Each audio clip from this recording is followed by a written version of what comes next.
ಎಲ್ಲ ರೈತರಿಗೆ ನಮಸ್ತೆ. ನೋಡಿ, ನಾನು 3ನೇ ತಿಂಗಳಲ್ಲೇ ಕಾಯಿ ಬರ್ತದೆ. 6 ತಿಂಗಳು ಅಂತ ಹೇಳಿದೆ. ನೋಡಿ, 3ನೇ ತಿಂಗಳಲ್ಲೇ ಕಾಯಿ ಬರ್ತದೆ. ಇದು ಬಂದುಬಿಟ್ಟು ವೆಂಕಟ ಶಿವರೆಡ್ಡಿ ಅಣ್ಣ ಅವ್ರ ತೋಟ. ಬಾಗೇಪಲ್ಲಿಯಿಂದ 4-5 ಕಿಲೋಮೀಟ್ರಲ್ಲಿ ಕಡೆಹಳ್ಳಿ ಅಂತಿದೆ. ನೋಡಿ, ಇದು ಸ್ಪೆಷಾಲಿಟಿ. ಇದನ್ನು ನಾವು ಕಿತ್ತು ಬಿಸಾಕ್ತಾ ಇರಬೇಕು. ಅಪ್ ಟು 2 ವರ್ಷ 3 ತಿಂಗಳವರೆಗೂ ನಮ್ಗೆ ಅದೇ ಕೆಲಸ. ಪ್ರತಿ ತಿಂಗಳು ಹಂಗಿರ್ತದೆ. 15 ದಿವಸ 10 ದಿವಸಕ್ಕೊಂದ್ಸಲ ಫರ್ಟಿಲೈಸರ್ ಕೊಡಬೇಕು. ಭೂಮಿ ಚೆನ್ನಾಗಿ ಬಲವಂತ ಇದ್ದರೆ 15 ದಿವಸಕ್ಕೊಂದು ಕೊಡಿ. ಆಮೇಲೆ ಕಾಯಿ ಬರೋಕ್ಕೆ ಸ್ಟಾರ್ಟ್ ಆಗ್ತದೆ. ಕಾಯಿ ಕಿತ್ತಿ ನೋಡಿ, ಪ್ಲ್ಯಾಂಟ್ ನೋಡಿ ಎಷ್ಟು ಚೆನ್ನಾಗಿ ಹೆಲ್ತಿಯಾಗಿದೆ. ಇದು 2 ತಿಂಗಳಾಗಿ 3ನೇ ತಿಂಗಳಲ್ಲಿ ಆಲ್ರೆಡಿ ಇದೆ.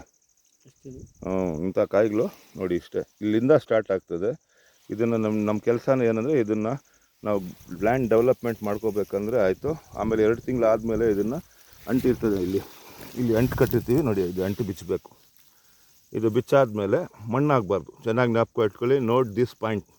ಇದ್ರ ಮೇಲೆ ನಾವು ಮಣ್ಣಾಗಬಾರ್ದು, ಹಂಗೆ ಬಿಡಬೇಕು. ಅದಾದಮೇಲೆ ನೀವು ಒಂದು 20 ದಿವಸ ಬಿಟ್ಕೊಂಡು ನೀಟಾಗಿ ಮಣ್ಣು ಹಾಕಿ ಪಾತಿ ಮಾಡಿ. ಆಮೇಲೆ ಸಾವಯವ ಕೃಷಿಯಲ್ಲಿ ನಾವು ಫರ್ಟಿಲೈಸರ್ಸು ಯಾವ ರೀತಿ ತಿಪ್ಪೆ ಗೊಬ್ಬರದಲ್ಲಿ ಮಾಡಬೇಕಂತ ಹೇಳ್ಕೊಡ್ತೀನಿ. ಅದು ನೆಕ್ಸ್ಟ್ ವೀಡಿಯೋಲಿ ಇರ್ತದೆ.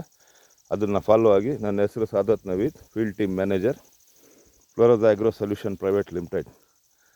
ನಿಮಗೇನೇನು ಹೆಚ್ಚಿನ ಮಾಹಿತಿಗಾಗಿ ನೀವು ನನಗೆ ಕಾಲ್ ಮಾಡ್ಬೋದು.